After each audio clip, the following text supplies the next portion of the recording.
Hey, how about a good bear story? God, yeah. The bear followed the dog into the house. Is that how it went? Yeah, the lady heard her dog barking outside, Uh-huh. so she opened the door to let the dog come in. She must have just left it open, and the bear decided to follow the dog inside. Yeah, big oops. Everyone came out okay, though, from what I understand, so I don't think we're Everybody's gonna worry alive, about yeah. No worries. it. But it sounds like we're going to get a hell of a story here. Coming over me again. Just like it happened so many times. Hi, this is Drew and Mike calling on WRIF Radio. We're trying to reach somebody about the big black bear that got inside the house. Can I call you right back? I'm on the phone with the state bear biologist. What's your phone number? You know what? I'm on an outgoing line only. How long are you going to be on the phone? Hang on 1 second, okay? Okay. Makes me feel warm and good. It really works. At what you can accomplish on the telephone. You know? No. Hello. This is David Irving. Hey, David. You weren't home, but I guess it was your wife and her sister that chased this or got trapped this bear in the room? Well, my wife is around the corner. My wife is... I was in the bathtub. My wife was the one that had the problem. Okay. Oh, wow. Yeah. Well, we'll take the story from your standpoint if you can tell it. Well, okay. So I'll be happy to. you were in the bathtub, and what'd you hear? Just a bunch of screaming? Well, I had the TV on. I was laying in the bathtub, and Hey, man, that sounds like fun. the house is well insulated. I couldn't hear hardly anything. Yeah, all you needed was a little toy boat. Well, I heard I heard a bunch of, I don't know if you saw Jurassic Park where the water on the dashboard was shaking, but Yeah. That's about what it was like because I kept hearing these thump, thump, and the wall shaking. The bear was right below the tub downstairs. Oh, man. And he was hitting the wall, and I thought my mother-in-law had fallen down the stairs. Oh, Because I heard muffled screams. I mean, these thumps went on for as though somebody had fallen down 2 flights of stairs and just kept rolling. And I'm thinking, wait a minute. So this isn't correct. Something's wrong. So I grab a towel, it's dripping wet, and run down the hallway, slipping down the stairs, and my mother-in-law is standing there. And there you are naked, but at least you're covered up by the towel, right? Yeah, that's right. That's right. Bear trying to find a bear, I guess. Yeah, because I was worrying the minute you were starting to tell that story, I thought, uh-oh, we've got a naked, wet man running through the house on top of everything else. That's the bigger story than the bear. Well, that's it. A little unsettling. It hadn't been the first time. Oh, I see. All right, so there you are at the top of the stairs in your bath towel, and then what happens? Well, I'm at the bottom of the stairs, and my mother-in-law was... You want the beginning of the story? You're right in the middle of it. Yeah, sure, we'll start at the beginning. Take it from the beginning. Take it from the top. Okay, my wife was outside walking the dog, and she was only about 20 feet from the house, and the dog was probably 40, 50 feet from the house. The dog starts barking like crazy, and my wife sees a black shadow run up the tree and thinks it's a raccoon, but the dog's barking like crazy, and she says, it's bigger than a raccoon. That's a bear cub. Well, what kind of dog is it, by the way? It's a Australian cattle dog, blue heeler. Boy, those dogs, they just think they can kick anybody's ass, don't they? I tell you what, it's a strong little dog. This dog fetches 8-foot sticks. Wow. Oh, really? Jeez. Yes, he's a very powerful, strong dog for his size, and he's very muscular, very stout. He's only about the size of a beagle, though. Well, my Maltese wants to kick everything's ass. I mean, dogs 10 times its size it screams at and barks at. The dog starts barking in other directions, so she calls the dog in the house, and she's 3 feet from the door, and all of a sudden she looks around, and this black bear is barreling towards her. So she runs in the house, but she can't get the door shut because the bear slams against the door. Oh, and how slams scary her against the wall behind the door. So fortunately, she's protected. She's behind this door. Oh, my God. And how big was that bear? About 200 pounds, we're guessing. How tall is it?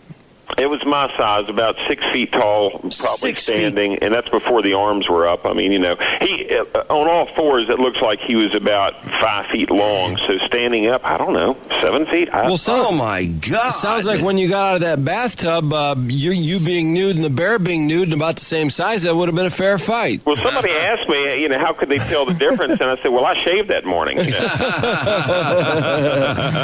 Oh, I can't believe this thing slammed into the door. God, that's anyway, like a horror movie. Her running with this bear in pursuit. That's pretty surreal. So it attacks the dog. My wife runs around the door 2 feet from this bear and slams the door. And she's looking in the window thinking, oh, I am outside with a bear, and there's a bear inside. I'm caught between the bears still. What do I do?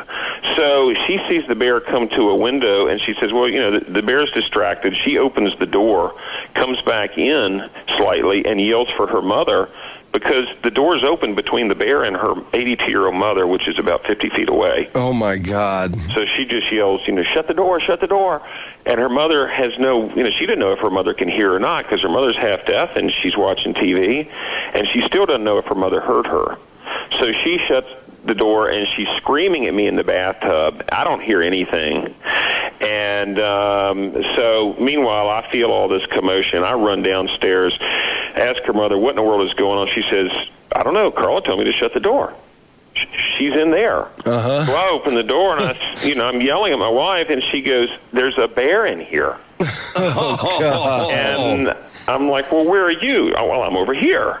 Well, naturally, I think she's in there with the bear. Right. And she says, they've killed the dog. The bear has killed the dog. Oh. And I'm thinking, oh, my gosh. So I run back, dial 911, talking to 911, and all of a sudden my wife is banging at the glass door around the corner. So I go over and open the door, and she comes in, and she says, there's a bear outside, there's a bear inside, and killed the dog.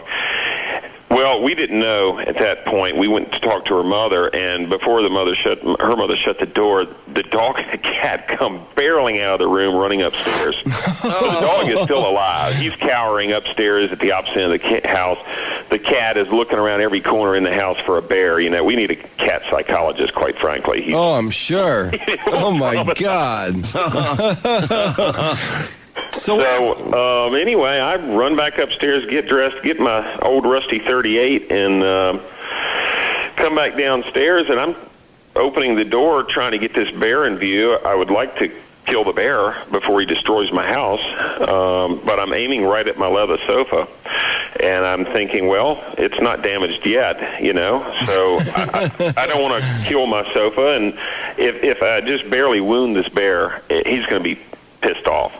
So I shut the door. Thank goodness I didn't, pursue this bear. And I wait for the police to show, and meanwhile, grab the video camera. Oh, so you got it all on video? Yeah, that's what you're seeing on the internet and everywhere else. Oh, wow. So anyway, I'm shooting this. I'm looking at the bear from the outside in, trying to get out and shooting the police. And the bear's in the house for 40 minutes. Wow. And they run around and open the door, and I'm like, that bear is not going to leave that easy.